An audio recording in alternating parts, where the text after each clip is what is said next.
Chapter 6, Life's Volume Knob. The exuberance of my childhood brought me such joy. It was all a wonder.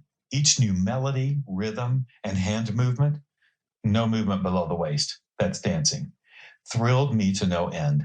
At ages 3 and 4, my brother and I were stars. From the stage of the piano bench in the living room, we sometimes escaped to play with the other children. We skipped and played and ran around like crazy children. Every activity was done fortissimo.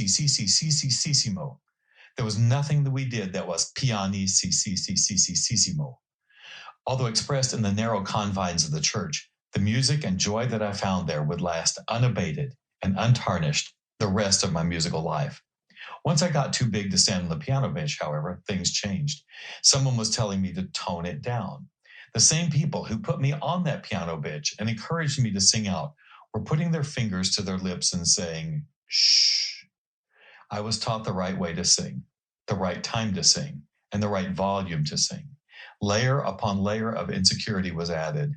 My beautiful and unique song began its process of conforming. Could I risk going against the tide and remain unique and true to me? I could not. That big box that had once held us and encouraged us to sing out, to use big gestures, and to form with reckless abandon began getting smaller. Then the death knell of all questions entered my mind and my soul, a question that would alter my life completely. What will people think? My outrageous, creative, and unique expression began a slow death. It took me back to 4-year-old Tim on the front pew. People liked that Tim who sat completely still like a little guard at the Buckingham Palace.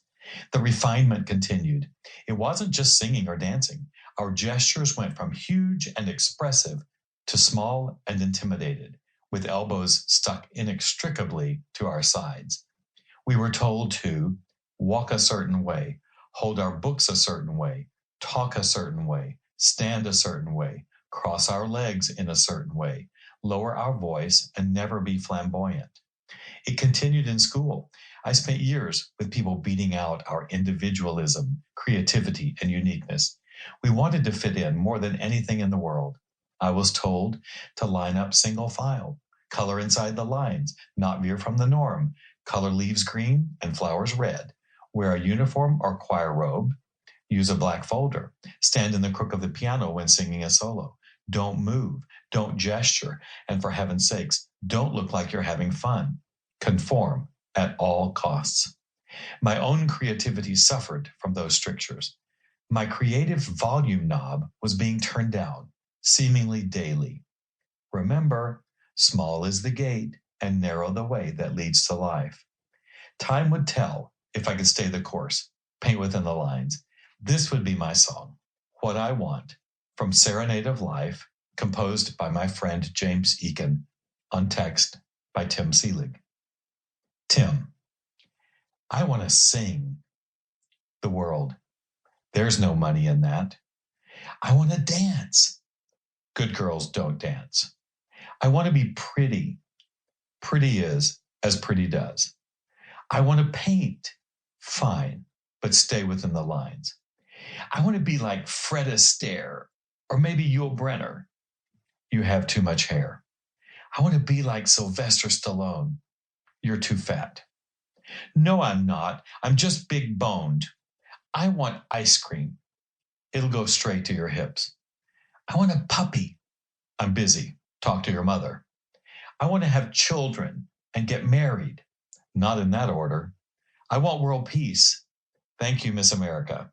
I want to be like G.I. Joe and Bernadette Peters. You're a boy. G.I. Joe for you. I want to be like Neil Armstrong and land on the moon while I'm singing a song about Barbie and hiking trips. No Barbie and absolutely no Ken. Someday I'll be the king of the world and I won't take a bath. Yes, you will. And I won't clean my room. Yes, you will. Or take out the trash. No allowance for you. And I'll sleep until noon. Don't use that tone with me. I'm going to sing. Fine, but stay within the lines. I'm going to dance, sure, but stay within the lines. I'm going to paint. Yeah, but stay within the lines. I'm going to sing. You better stay within the lines.